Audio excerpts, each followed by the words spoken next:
I don't know. Okay, we're gonna watch a counter video. I wanna be educated. Let's watch a counter video. Why eating less meat is not gonna save us, man. Why it's wrong. Let's take a look here.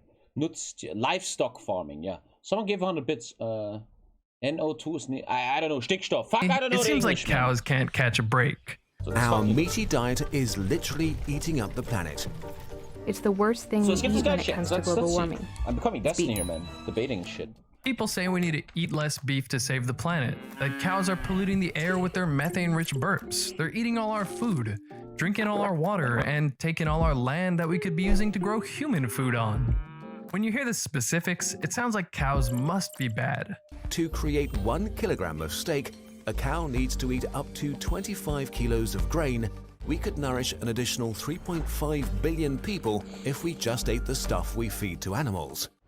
About 3/4 of all the agricultural land I really wonder what his points are. I'm is actually used really for interested, livestock. man.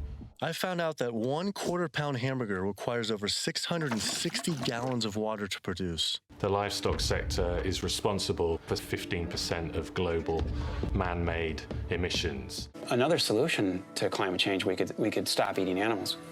And it could be done today. But are they really giving us the full story? I'm very interested. Don't worry, we'll talk about each of these points in detail. But first, let's cut to the chase. What's the environmental impact of not eating meat?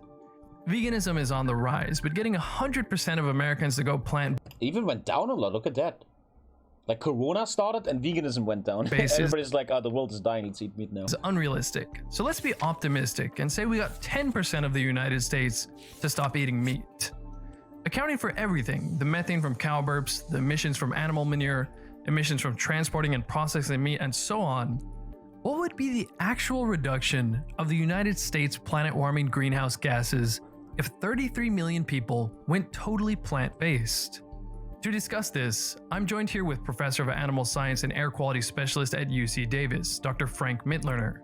By the way, Dr. Mittliner says of course livestock have an environmental impact. In fact, his job is to research ways to reduce livestock's environmental impact. This is reminding me of something you said that was really surprising to me when I first heard it, that if the entirety of the US was to go vegan for a year, then the reduction in emissions would be like... the entire US going vegan would be 2.6%. How's that humanly possible? Can they explain that? So if everybody were to do it 2.6, if 1/10 of that would do it, then it would be 0.26. That's not even measurable, okay? We are talking about changes here that are not even measurable. And take it from a person who measures these things. Isn't that, again, I'm not an expert, okay? This guy's a professor. So, they're saying, this is, I don't know. Let me try to debunk this. Source on the, listen to me. Yeah, okay, the source is right. Just listen. So we are making a scenario. This is what they always do. Everyone in the US is suddenly vegan for 365 days. Would it help a lot? No. It's only a small impact. Why is it a small impact? Here's my opinion. Maybe I'm wrong. Because in that year, yes, you're vegan, but we're not changing our economy around it. I would guess that the numbers they're applying here, White and Hall PNS 2017, is they're still applying the numbers of the economy and the production, but they're not taking in effect the change it will bring if everyone goes 100% vegan. How farming will change, how land uses will change, how all that will change. I would think that is not part of it. Measure methane on the ground. I measure it in the air. I measure it from space. A bit too high for you. I can tell you any change less than 1% is not measurable. Not measurable. Now hold up. How could the reduction be so low? Well, there's a lot we have to break down. Let's start here. Do cows really take all our water? And it's not just land resources, but water as well. To end up with 24 hamburger patties, it requires the amount of water you see in this pool. So this big water footprint that everyone talks about with cows and livestock, where does that water come from? So the water input that people assign to beef includes, and that's the majority, the so-called green water. And the green water is rainwater. that rainwater would fall on that land where the animals graze, with cattle present and without cattle present. Now, the vast majority of water that goes into a beef animal will go into the beef animal in the form of feed, not in the form of water that they drink, in the form of feed. And guess what happens to that water a few hours after it's ingested? It's urinated out. It's not staying in the animal, it stays in the animal. But isn't that a scenario where it's a plus minus, but still the impact of humans and how we use water takes, as we just saw on the Netflix video, the human race still takes from the basic water always something away for other stuff. This is not a plus minus scenario.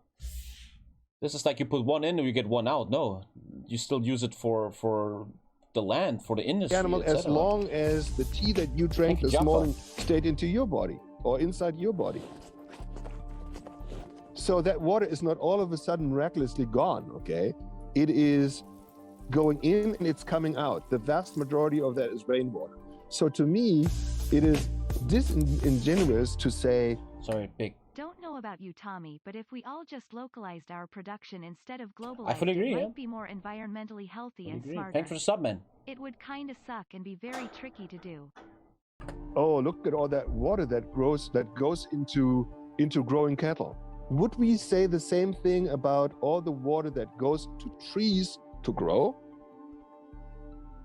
Of course not. Just 1/4 pound hamburger takes around 1,600. But isn't the problem that the global amount of wood goes down while the global amount of cow goes up?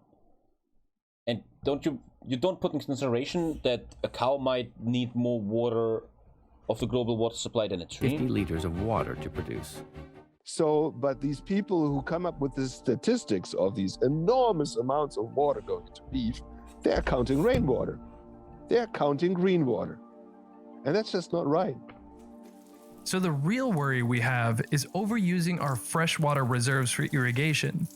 And 70% of the world's freshwater reserves go to irrigating crops.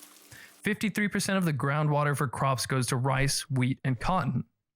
Sure, at 122 liters of non-green water per 1/4 pound, beef does use more than, say, rice, which is 90 liters, or bread, which is 50. So now he's applying this 94% rainwater thing to everything he says now. 5 liters.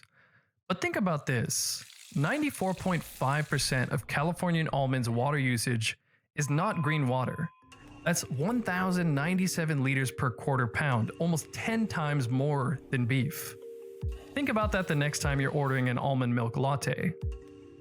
It has become almost a tug of war between the people and the almonds. In the midst of the drought in California, the massively irrigated almond counties are the driest and have seen the biggest decreases in groundwater reserves. Yeah, it's like really In bad. Chile, the avocado thrives, but only by drinking up the country's scarce water resources.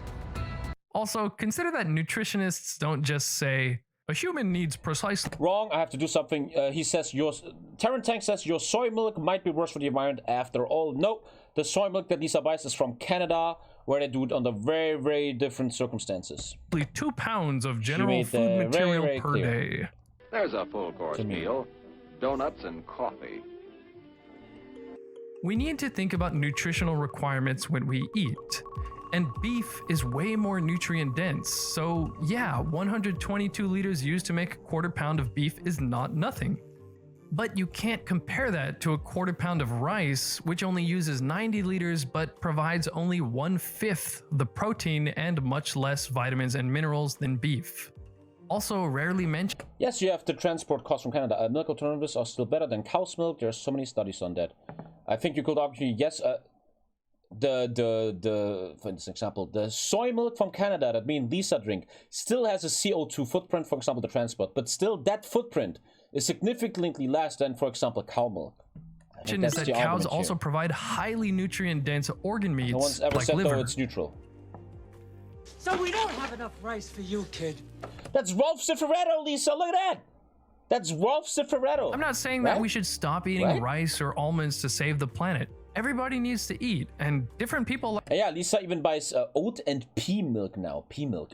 Pea, you know, the little green things? Like eating different things. Just if we're going to talk about water, let's be realistic with the they're throwing numbers random numbers and with look at good the full explanation. picture. Yeah, like 94% rainwater. We probably should look into that study. Now, what about resources? Aren't we wasting... Just want to read it. Okay, we're right here. 1 sec. I want to actually write this down. Where was that thing with the... I want to be a bit Destiny. White Hall PNAS 2017. It's probably very big and probably not for stream. Yeah, it's pretty big. I should actually fucking read this. Off stream. I'm gonna actually save that. Because I wanna be open-minded, man. I don't wanna always just follow. Then it would be 0.2. Now, what about resources? Aren't we wasting so much food on cows that hungry people could eat instead? In the world, take this. In the world. Just read the abstract. I haven't read the study in 20 years, man. Read the abstract. Sorry, how do I go to my bookmarks? Wait. How do you go to bookmarks? I don't understand bookmarks.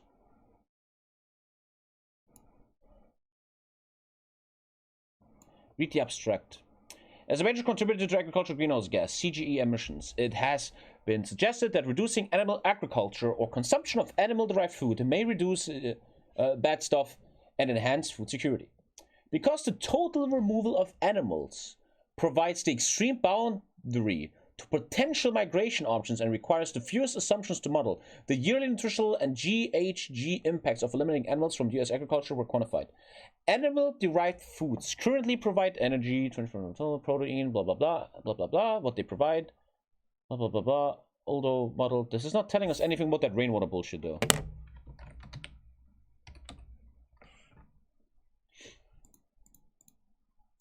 I'm doing this very unprofessional right now.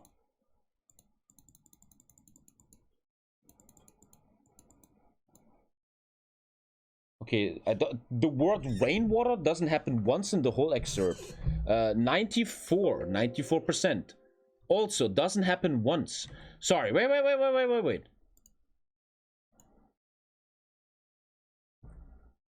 And this study talks about if 100% of people would go vegan. This is about the acids. This is about the fatty acids.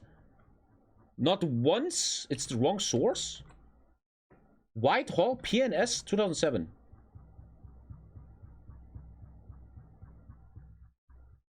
Wrong source?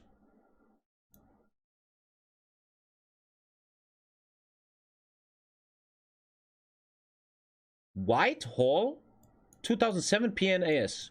How is this the wrong source?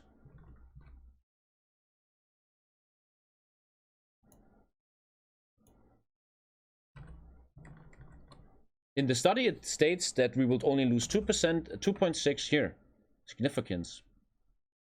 U.S. agriculture was modeled to determine impacts of removing farmed animals on food supply at decreasing greenhouse emissions. The model system without animals increased total food production 23%. The model system without animals increased total food production 20. Altered food. I'm a bit confused. But come on, Tommy, you're at Word University. U.S. agriculture was modeled to determine impacts of removing farmed animals on foods, blah, blah, blah. So this is a system where they act like the animals are gone. The model system without animals increased total food production, altered foods available for domestic consumption, and decreased agricultural, blah, blah, blah, but only reduced the total US GHG by 2.6%. Compared to systems with animals, diets formulated for the US population and the plants-only systems had greater excess of dietary energy. Thank you for the subs. I can't right now. The results give insight into why decisions on modifications to agricultural systems must be made based on a description of direct and indirect effects of change and on dietary rather than an on individual nutrient basis. 6. Anyway, now what about resources? Aren't we wasting so much food on cows that hungry people could eat instead? In the world, take this. In the world, 84% of all livestock feed across all species, 84% is non-human edible. 16% of all feed is human edible, but the vast majority of that goes into poultry and pigs because they are monogastric animals, similarly to humans, okay? The vast majority of what we feed to ruminant livestock throughout the world, the vast majority, well over 90%, is non-human edible. They are upcycling nutrients and they are making available feed that normally would be wasted. The thing is that animal agriculture doesn't just take resources, pump out meat and methane, and that's it. Animal agriculture is part of a huge ecosystem. For example, a ton of otherwise useless crop byproducts produced when growing food for people can be made use of by livestock. When you grow corn, what do you do with the husks and the other stuff that comes out of the ground? You can feed it to cows. When you buy a package of almonds or almond milk, a ton of resources were used creating things you can't eat, like millions and millions of almond hulls. These can be fed to cattle. But just because a certain process has byproducts doesn't mean the process itself is a good process. I hope they still. Just this week, I went to a Japanese dairy ranch. Tommy's girlfriend said something and everybody's reacting to it. Well, then use the place and resources for edible food. Ooh. Oof. Of soy is consumed in this country, and these cows are eating kilos and what if the byproducts totally have a lesser benefit than the used products? Kilos of the leftover soybean skins. Also, do you eat oatmeal? Well, livestock are eating the otherwise useless oat hulls and straw. Yeah, that's Even great, things like scraps from bakeries, corn so cobs, cottonseed, brewers' grains left over from from making beer, and tons of other things are fed to livestock. And just when we're growing... That's a very bad argument. The Nazis built the Autobahn. They did something well. Crops. Doesn't change for the main every problem. 100 pounds of food we make for humans, 37 pounds of human inedible byproducts are grown with those crops. Accounting for all these different things, livestock take 43.2 billion kilograms of stuff that we can't eat and turn that into edible animal foods like meat and dairy. So no, it doesn't take 25 kilograms of grain to make 1 kilogram of beef. A 2017 paper by Anne Motet from the FAO took into account that we can't eat most of what cows eat. So the number becomes just 2.8 kilograms of human edible stuff to make 1 kilogram of beef. For pork and chicken, it's a little higher at 3.2 kilograms of stuff we can eat though? per. Doesn't change the fat. What? So now we don't take the what English the non-edible stuff not into consideration anymore. This is Kilogram of meat. In any case, the obesity epidemic is not showing that we need more general calories. Animals take excess grain calories and turn them into a high-quality, efficient source of protein. Animal foods currently provide 48% of our protein, but only 24% of our calories. And if we want to feed more people, there's a much simpler way to do that, which I'll talk about later. You might be thinking I'm missing the point. If we freed up all that land the cows are using, we could grow plenty of plant sources of protein and healthy fruits and vegetables. If you combined all the land in the US dedicated to raising animals, you would get an area like this. Now compare that to the amount of land needed for crops we actually eat ourselves directly. So, do cows really take all our land that we could be using to grow food for people? Here's Dr. Mittliner explaining that without ruminants, 2/3 of our food-producing land would actually go to waste. Now take this. Of all agricultural land in the world, 2/3 of that agricultural land is what we call marginal, meaning you cannot grow crops there. The reason why you cannot grow crops there is because it's too rocky, it's too hilly, the soil is not good enough, or there's not enough water.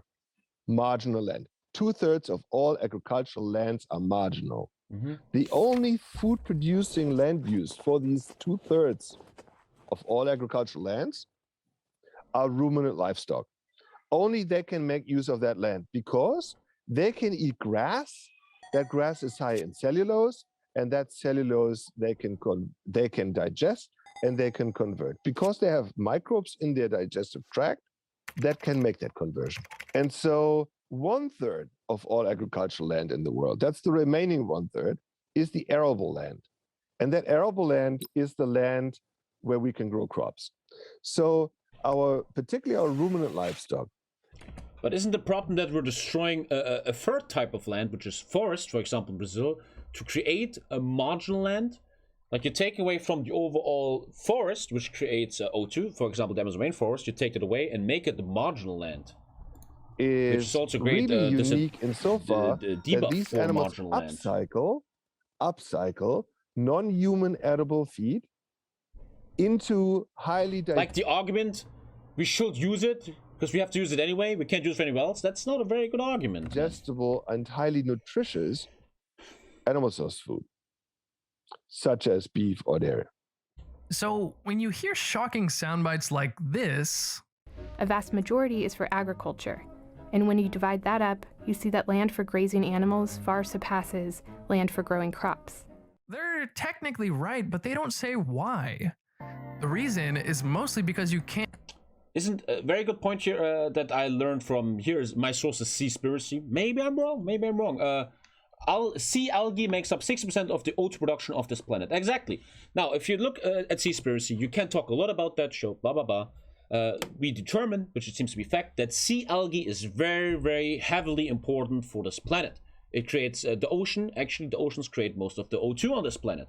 Now, if once again we look at the correlation of algae making O2 and meat production, we get to fish. Fish, a kind of meat, we eat a lot of fish. And overfishing the seas, for example, China's doing the fracking technique where they take a net over the ground and kill the coral reefs. We destroy the natural habitat of animals and every living thing in the ocean, which in the end leads to the breaking down of an ecosystem, which in the end leads to less algae. Algae is slowly dying out, which means the ocean is making less O2. And here we have a correlation, very amateuric set, where meat consumption, the overfishing of the oceans, leads to less O2 being made by the ocean and less CO2 being binded by the ocean.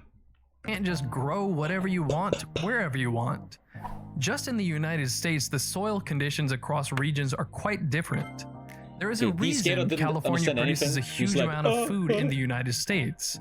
Over 90% of all the walnuts, almonds, pistachios, broccoli, strawberries, grapes, kiwis, celery, garlic, artichoke, tomatoes, and other foods all come from California with its warm climate and good soil conditions. On the other hand, there are tons of areas. Chet is like, why are you comparing that, Tommy? I want to eat my fish, man. In the world where the main thing that easily grows is grass, and other things that ruminants like cows, sheep, and goats can eat.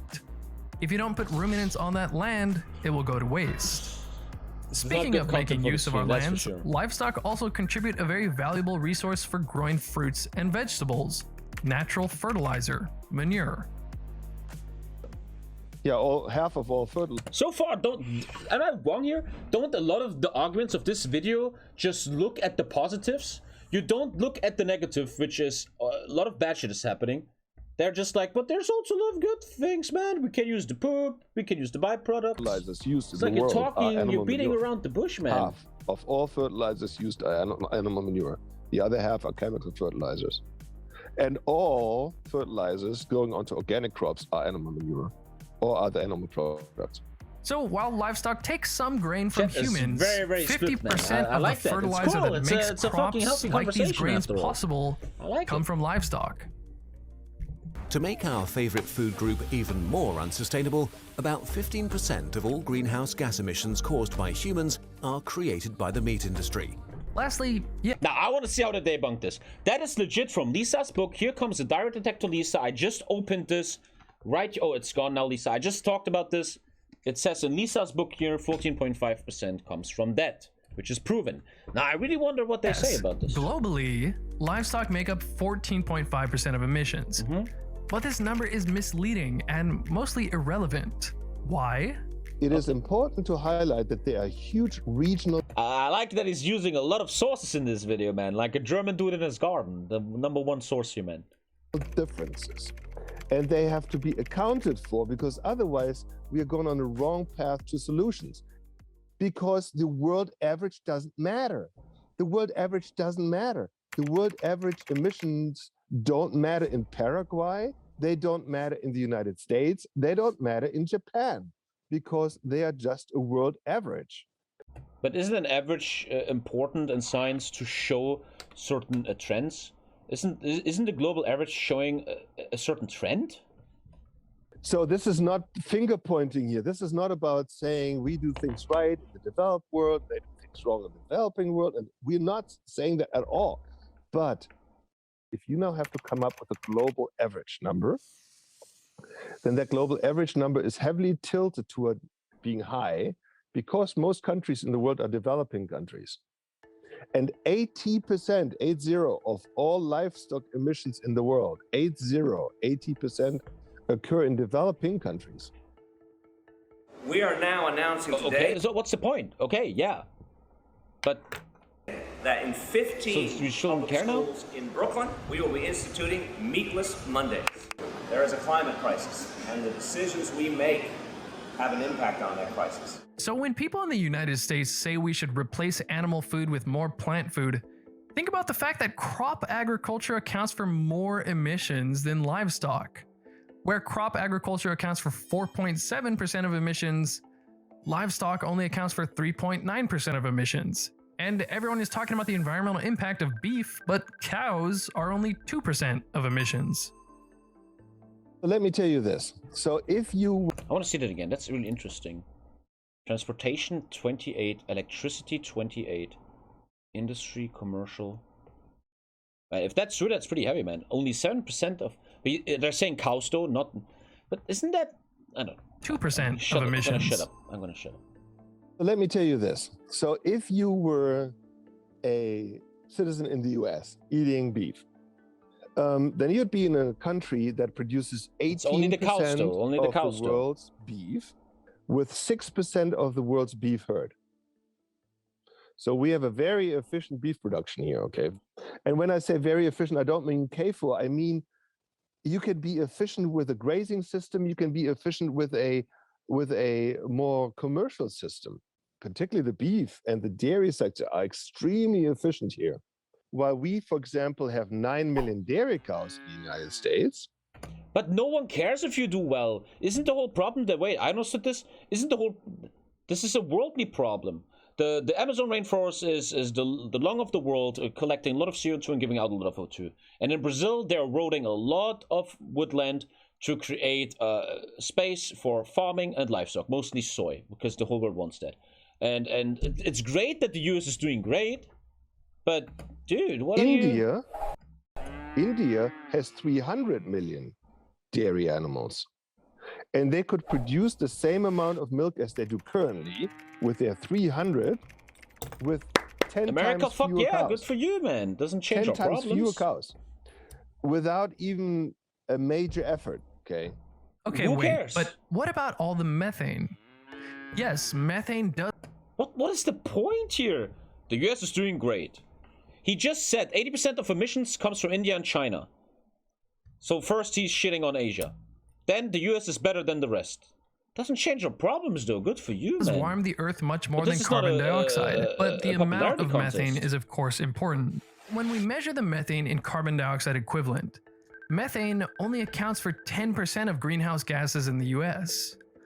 Of that 10%, 80% is of developing countries, mostly India and China. One guy in China, he didn't... 27% is enteric fermentation. That is methane from livestock burps. That's only 2.7% total, and that's from all livestock, not just cows. Methane from cows and other animals comes from a natural cycle. The less cows you use, the less cow you need, you monkey. Okay, Dr. Spam, you're going to China, India, and tell them that they should use the great American system? You're going to go ahead and do that? That is much different from the carbon dioxide coming out of cars or airplanes, which came from fossil fuels. Grass takes up carbon from the air by photosynthesis. Then cow eat that plant and its carbon, and in the cow, the carbon is turned into methane, which is carbon and 4 hydrogens, CH4. Methane is then released into the air when the cow burps. Then in about 10 or 12 years, it's broken down into water and carbon dioxide. Thank you, Luca. Thank you. Carbon is then again taken from the atmosphere by the plant, and the cow eats the plant, and so on. What this means is that the cow is not adding new carbon to the atmosphere. The methane it emits is made out of the carbon the grass got from the air in the first place. in the great circle of life. What this cycle... That'll actually be very interesting to research. Are we saying here a cow does not have a CO2 footprint and has an equal output of CO2? That is very interesting statement. Is that if you maintain the same amount of cows, they won't add additional warming to the earth. And over the past 20 years, the number of cows in the United States has mostly remained the same. On the other hand, when you rip fossil fuels out of the... Look at Chet, I love this. Chet is like, it's wrong, it's true, it's wrong, it's true. I would love to see a study on that. He's not really providing a source here, unfortunately. You add totally new carbon in the form of carbon dioxide to the environment I mean, again, I'm an idiot, right? Don't take me for granted, but isn't that already wrong? Because the CO2 footprint of a cow is far more than that. It's the industry, the chopping, the transport, bringing the food, all the work that's included with making the cow the final product. That CO2 is not included here. Every time you drive your car or so ride didn't an I just on a very amateuric level debunk that argument? Plane. And that's not a cycle, but a one-way street. It just builds up and stays in the atmosphere. Ruminants adding methane to the environment is not anything new at all. It takes CO2 and turns it into something way more poisonous, which is methane. A 2011 study estimated that hundreds of years ago, before the Europeans settled the United States, 50 million wild bison, as well as elk and deer, produce an amount of methane equal to 86% of that of present-day farmed animals' methane emissions. Fucking boomer. It's interesting to see that a lot of people in chat are very overwhelmed by this. They're 12 years old, man.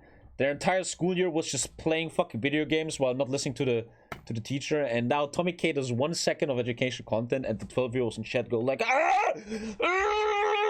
Single biggest thing you can do is to cut out meat by 1 day a week. It will save you a ton of carbon a year. The biggest problem are the greedy corporation people who are hungry for money. Thank you, Spanky. Spanky, you're probably right. Yeah, and that's the equivalent of not driving for 6 months. In fact, the way they describe You should look at vertical farms. They debunk most of the land use arguments in this video. Vertical farms, they debunk most of the land use arguments in this video. Okay. Thank you. I mean, we could go on forever here, in my opinion, I have to actually call the stream after this. We want to watch... Why do I say it's dangerous? I say it's dangerous because we know that in places like the US or Japan or many other developed countries, by far the most impactful human activity on climate is the use of fossil fuel, oil, coal, and gas. That's the transportation sector, the power sector. It's the cement industry and so on. These three alone produce 80% of all greenhouse gases. 80%. These three fossil fuel consuming sectors emit 80% of all. Fully right. That also needs fixing, but also a lot of transport industry coming from the meat industry is part of our fossil emissions. Fossil fuels of all greenhouse gases. I'm sorry. Livestock approximately 4 or 5%. That's not nothing. It's something, and it needs to be reduced. But to suggest that what you eat, whether you eat a burger this week or not, or sushi or whatever you eat, that would make a huge difference on our climate is irresponsible. Why? Because it is a smokescreen deflecting off the 800-pound gorilla. Some people call it the elephant in the room. And that is our use of fossil fuel. That is why this discussion can be even dangerous. No other lifestyle choice has a farther-reaching and more profoundly positive impact on the planet than choosing to stop consuming animals and live a vegan lifestyle. Speaking of methane, plenty of things emit methane. One big source of methane is the organic matter decomposing in landfills. What's that in the landfills? Wasted food. This is about 6 tons of food waste. They'll get 30 deliveries just like this one every single day. Yeah, that is fucking crazy, man. The fucking food that the world is throwing away, man. I think we can all agree there, all sides. Thank you, Raiden. It's ridiculous, man. And no one can disargue that shit. Food. I was working in a restaurant for 3 months. We threw away so much food. You have no idea, man. There's something much more worth talking about than meat. 1/3 of all the food produced in the world ends up wasted. And that is ridiculous. The FAO says that if food wastage were a country, it would be the 3rd largest emitting country in the world. Food gets wasted for different reasons. In developed countries, waste mostly happens at the retailer and consumer end. In the United States, 40% of all food does not get eaten. Jesus fucking Lord Almighty, man. What did Lisa say? Lisa always says something and chat is like, whoa, whoa, whoa. It's a multifaceted problem. Now, another thing in that study that calculated the emission reduction of everyone going plant-based didn't take in... The big thing that I always felt, and especially talking to Americans here, why not make smaller portions of stuff? When you go to America for the first time and you want to get a drink, you want to go to a restaurant, you want to buy something, they give you the biggest fucking portion of your entire fucking life, man. They give you the biggest shit ever that no one can fucking... And it's like, oh, we're manly, we're a big country, man. Like, me and Lisa have this problem a lot. Me and Lisa, we buy something, we eat 80% of it, and then we're like, the last 20% is rotten, and we're like, oh, it's rotten, we have to throw it away, we suck. Just make smaller potions, or we should buy smaller potions, man. A great example is, me and Lisa, we have to throw away the bread often. We throw away like 10% of the bread. And I'm the issue here, I don't eat bread. In the morning, I could just make myself bread, eat it, be healthy, very healthy, dude. Potions? Potions? Potions? But I don't do it, man, I'm just an idiot. Into account was food waste. Portions. Mann, fickt euch immer alle! Ihr Muppen, Junge! Ich spreche 500 Sprachen, Junge! Mach ich einmal einen Englischfehler, alle, you all, Mr. I'm Professor English, Junge! Because what is getting wasted? Meat and dairy makes up 14%. My English is probably better than fucking most of yours. Fuck all of yous. Of our food waste. But the non-animal foods make up the majority of our food waste. Fruits and vegetables make up 42%. Cereal grains, including bread and rice, make up 22%. And roots and tubers like potatoes make up 18% of our food waste, meaning non-animal foods make up 82% of our food waste. So while animal agriculture isn't perfect, another side effect of giving it up would probably be more food waste. Now, whether it's meat or vegetables, all food waste in general... Well, obviously, as I said in the beginning, the industry will have to change a lot, obviously. First time tipper ever, just want to point out the Unnatural Vegan on YouTube. She made a 2-part video on debunking this video. Oh, we should actually, not today though. Oh, there's a video debunking this video, someone just said. Very interesting. Is a huge problem, first and foremost. All the resources that went into making... The doctor in this video received funding from the National Pork Board. Thank you, Artemi, man. All these foods get wasted along with the food. Sometimes, a problem I see with conservatives or right-wingers, I don't want to attack you, I see myself even a little bit as a conservative, is that very often, for example, if we have debates in Germany with the right-wingers, AfD, they always only have one source. Like, a guy comes and is like, here, I have 10 sources, there's a problem. But the right-winger's like, listen, man, I followed this fucking doctor on Facebook and he said you're fucking wrong, man. And like this video, you have like this one dude in his garden, man. And animals could be a part of that solution because the old bakery goods or bruised fruit and vegetables that won't sell or nobody wants to eat could be fed to livestock. The point is, if we're going to talk about the environmental impact of our food, let's be real and acknowledge that instead of meatless Mondays, something like no food waste Wednesdays might be a lot more worth our time. Totally true. Each and every one of us should stop wasting food. Each and every single one of us, man. It's sometimes scary that Lisa is really a green terrorist, man. She fucking is, she really is all about don't waste food, and we still have a lot of wasted food. We're trying very hard, man. But yeah, man, eat up your food, kids. The main issues on the environmental front are our use of fossil fuels. The main issues on our food side is the enormous food waste we generate. We are not using a vast majority of the food that we produce in this country and in the world. And we can do much better on all fronts. Can someone just link real quick before I quit it here? I'm almost, I'm done, Lisa. Don't worry. Can someone link the video that debunks this video? Someone said there's a girl who made a video completely debunked response. Oh, he got debunked and then he responded. There's fucking drama! The author Robin White also further supported this assumption in an interview that she did where she said this. In our current agriculture system... Oh, I would love to watch this, but I'm out of time here. Fuck, I will tell people to check this out. He's trying to, this guy is debunking the video we just watched. Very interesting. In the end, it's very nice that we are open for this, though. I really enjoyed that we watched a video that's against what I'm saying. I really like that, actually. I've been subbed for a year, almost 3 years of subbing. Thank you, soldier, man. Thank you very, very much, man. I've been subbed for a year I have to call it here, though, man.